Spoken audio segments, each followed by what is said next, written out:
Welcome, dear friends, to a story of love, betrayal, and redemption in Silicon Valley. Enjoy the story! Jessica Carter, the 32-year-old heiress to Carter Technologies, one of Silicon Valley's most successful startups, found herself staring out the window of her corner office, lost in thought. The San Francisco skyline sparkled in the distance, but Jessica's mind was far from the breathtaking view. "Something's not right," she muttered to herself, twirling a strand of her chestnut hair around her finger. How did I fall for Brian so quickly? Her whirlwind romance with Brian Matthews, a charming venture capitalist she'd met just 2 months ago, had taken everyone by surprise, including Jessica herself. Now, with their wedding just weeks away, a nagging doubt was gnawing at her. The buzz of her intercom jolted her from her reverie. "Miss Carter, your sister Tiffany is on line 1. She says it's urgent." Jessica sighed, bracing herself for the conversation ahead. "Put her through, Linda." "Jessie, darling." Tiffany's voice dripped with false sweetness. "How's my favorite big sister?" "Tiffany, I've asked you not to call me that," Jessica replied, pinching the bridge of her nose. "What do you need?" "Oh, don't be such a killjoy. Can't a girl just call to chat with her sister?" "We both know that's not why you're calling. What is it this time?" There was a pause on the other end of the line. "Fine. I need money." Jessica's jaw clenched. "Again? Tiffany, you get a generous monthly allowance from Dad's trust. What happened to that?" "It's not enough," Tiffany whined. "You're living it up in your penthouse running Daddy's company while I'm scraping by." "Scraping by? In a luxury condo with a 6-figure allowance?" Jessica scoffed. "Tiffany, you need to grow up and take some responsibility for your life." "Oh, that's rich coming from you," Tiffany sneered. "You've had everything handed to you on a silver platter." "I'm Daddy's daughter too, you know. I deserve my share." Jessica's patience was wearing thin. "We've been through this, Tiffany. Dad left the company to me because I worked for it. I've been here since I graduated college, learning every aspect of the business. You've never shown any interest beyond what you can spend." "Whatever helps you sleep at night, sis," Tiffany spat. "Just remember, karma's a bitch. Your perfect little world might come crashing down sooner than you think." The line went dead, leaving Jessica staring at the phone in disbelief.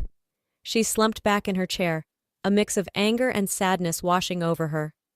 "Oh, Dad," she whispered to the empty office. "What a mess you left behind."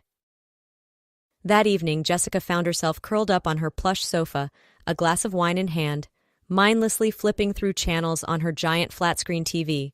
She paused on a soap opera, drawn in by a plot that eerily mirrored her own life. A wealthy heiress, a penniless fiancé. What are the odds? She mused, taking a sip of her Cabernet. As the melodrama unfolded, a spark of an idea began to form in Jessica's mind. She reached for her phone, scrolling through her contacts until she found the name she was looking for. "Hey, Mike, it's Jess. I know it's late, but I need your help with something crazy." Dr. Michael Chen, Jessica's childhood friend, and now a successful neurologist, listened intently as she outlined her plan. "Let me get this straight," Mike said, a note of amusement in his voice. "You want to fake a life-threatening illness to test your fiancé's loyalty?" "I know it sounds insane," Jessica admitted, "but something doesn't feel right about Brian. I need to know if he truly loves me or if he's after my money." Mike chuckled. "Well, I've always said you tech moguls have a flair for the dramatic. All right, I'm in. When do we start this little soap opera of yours?" "Tomorrow morning," Jessica replied, a mix of excitement and nervousness bubbling in her chest. "Let's see what Brian Matthews is really made of." The next morning, a sleek ambulance pulled up to Jessica's penthouse. As planned, Brian was just arriving for their usual breakfast date when he saw the commotion. Jessica!" Brian called out, his handsome face etched with concern as he watched paramedics wheel out a stretcher. Jessica lay still, her eyes closed, as she was loaded into the ambulance. She could hear Brian's panicked voice in the background.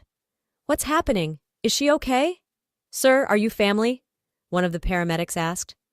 "I'm her fiancé," Brian replied. "Please, tell me what's going on." "We're taking her to San Francisco General. You can meet us there." As the ambulance pulled away, Jessica cracked open an eye to see Brian standing on the sidewalk, phone in hand. She couldn't hear what he was saying, but the expression on his face was unreadable. At the hospital, Mike took charge of the charade, briefing Jessica on her condition as they set up a private room. "Remember," he whispered, "you're suffering from a rare autoimmune disorder. It's serious, but there's a chance for a recovery with extensive treatment." Jessica nodded, her heart racing as she heard Brian's voice in the hallway. "I'm here to see Jessica Carter," he was saying to a nurse. "I'm her fiancé." Mike stepped out to intercept him. "Mr. Matthews? I'm Dr. Chen, Jessica's primary physician. Can we talk for a moment?" Jessica strained to hear their conversation, but could only make out muffled voices. After what felt like an eternity, the door opened, and Brian entered, his face pale. "Oh, Jess," he breathed, rushing to her bedside. "Baby, why didn't you tell me you were sick?" Jessica mustered her best weak smile. I didn't want to worry you," she whispered. Brian took her hand, but Jessica couldn't help noticing how his eyes darted around the luxurious private room. "The doctor says it's serious, but you're going to be okay, right? We have the wedding to think about." "I don't know, Brian," Jessica replied, watching his reaction closely. "Dr. Chen says the treatment could take months, maybe even a year, and there's no guarantee." She let her voice trail off, observing as a flicker of something, was it concern or annoyance, crossed Brian's face. "A year?" he repeated, his voice strained. "But what about the company? Your sister?" Jessica frowned. "Why are you worried about Tiffany?" Brian backpedaled quickly. "I just meant, well, she'll be worried about you, won't she? Family is important at times like these." As Brian continued to ramble about treatment options and how they'd get through this together, Jessica couldn't shake the feeling that something was very, very wrong. Over the next few weeks, Jessica's suspicions grew. Brian's visits became less frequent, and when he did come, he seemed distracted, often stepping out to take phone calls. One evening, as Jessica pretended to be asleep, she overheard a conversation that chilled her to the bone. "Tiff, baby, I'm working on it," Brian was whispering urgently into his phone. "No, I can't just ask her to change her will now. We need to be patient." Jessica's heart raced as she listened, forcing herself to remain still. I know, Brian continued. "But think about it. Once we're married, it'll all be ours anyway. Just a little longer, okay? I love you." As Brian ended the call and slipped back into the room, Jessica fought to keep her breathing steady. Her mind was reeling. Brian and Tiffany, together, planning to take everything she had worked for? The next morning, Jessica called Mike. "We need to end this," she said, her voice shaking.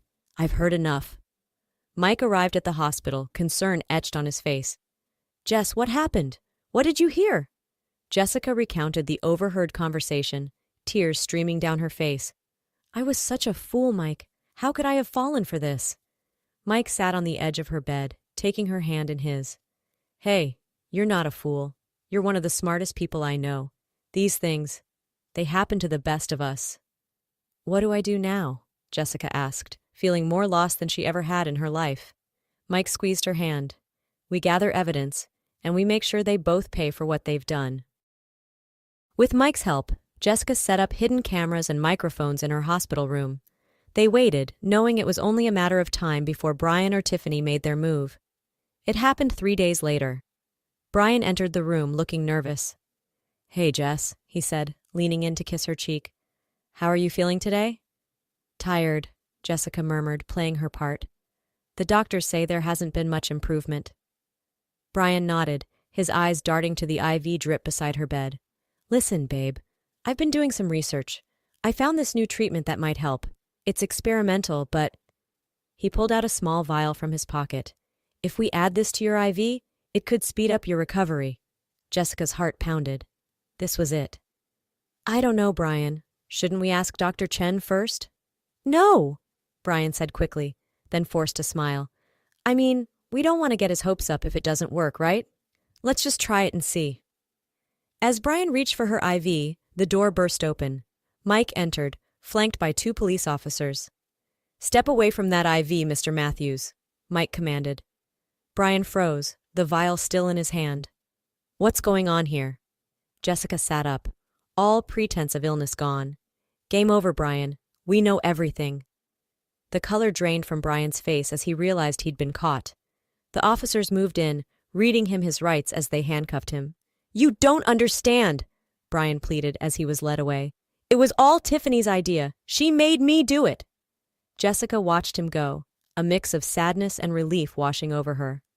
"I think I understand perfectly," she said softly. The trial was a media circus. Jessica, the tech heiress, betrayed by her gold-digging fiancé and her own sister. The tabloids couldn't get enough of it. In the courtroom, Jessica sat stoically as Brian and Tiffany turned on each other, each trying to pin the blame on the other. "It was all her idea," Brian shouted, pointing at Tiffany. "She's been jealous of Jessica for years." "Oh, please," Tiffany scoffed. "You were the one who came up with the plan to marry her for her money?" As the accusations flew back and forth, Jessica caught Mike's eye in the gallery. He gave her a reassuring nod, and for the first time in months, she felt a glimmer of hope. In the end, both Brian and Tiffany were found guilty of attempted murder and conspiracy. As they were led away in handcuffs, Jessica felt a weight lift from her shoulders. Outside the courthouse, reporters clamored for a statement. Jessica took a deep breath, straightened her shoulders, and faced the sea of cameras. "Justice has been served today," she said, her voice strong and clear. "But this isn't just about me. It's about standing up to those who would exploit others for their own gain. It's about—" She faltered for a moment, overwhelmed by emotion. Suddenly she felt a warm hand slip into hers. Mike was there, standing by her side, offering silent support. With renewed confidence, Jessica continued. "It's about remembering that true wealth isn't measured in dollars, but in the genuine connections we make with others. Thank you." As they walked away from the courthouse, Mike squeezed her hand. "You did it, Jess. It's over." Jessica looked up at him, really seeing him for the first time in years. "No," she said softly. "I think it's just beginning." 1 year later, the Carter Technologies office was buzzing with excitement. Employees gathered around TV screens, watching as their CEO, Jessica Carter, rang the opening bell at the New York Stock Exchange. "Carter Technologies is proud to announce the launch of our new charitable foundation," Jessica was saying, her face beaming. "Dedicated to supporting victims of fraud and providing education on financial literacy." In the crowd, Dr. Michael Chen watched with pride as his wife addressed the nation. Their whirlwind romance, sparked in the aftermath of betrayal, had taken everyone by surprise, including themselves. As Jessica stepped down from the podium, she was approached by a reporter. "Miss Carter, there are rumors that your sister Tiffany has been released from prison. Any comment?" Jessica's smile didn't falter. "I believe in second chances," she said diplomatically. "The foundation's doors are open to anyone truly seeking to turn their life around." Later that evening, as Jessica and Mike strolled hand in hand through Central Park, she couldn't help but marvel at how much her life had changed. "Penny for your thoughts?" Mike asked, nudging her gently. Jessica smiled up at him. "I was just thinking, isn't it funny how the worst moments in our lives can sometimes lead us to the best?" Mike pulled her close, pressing a kiss to her forehead. "Well, in that case, remind me to send Brian and Tiffany a thank you note." Jessica laughed, the sound echoing through the park. As they continued their walk, she felt a sense of peace wash over her. The drama, the betrayal, the pain, it had all led her here, to this moment, with the person who had been by her side all along. And for the first time in her life, Jessica Carter knew without a doubt that she was exactly where she was meant to be.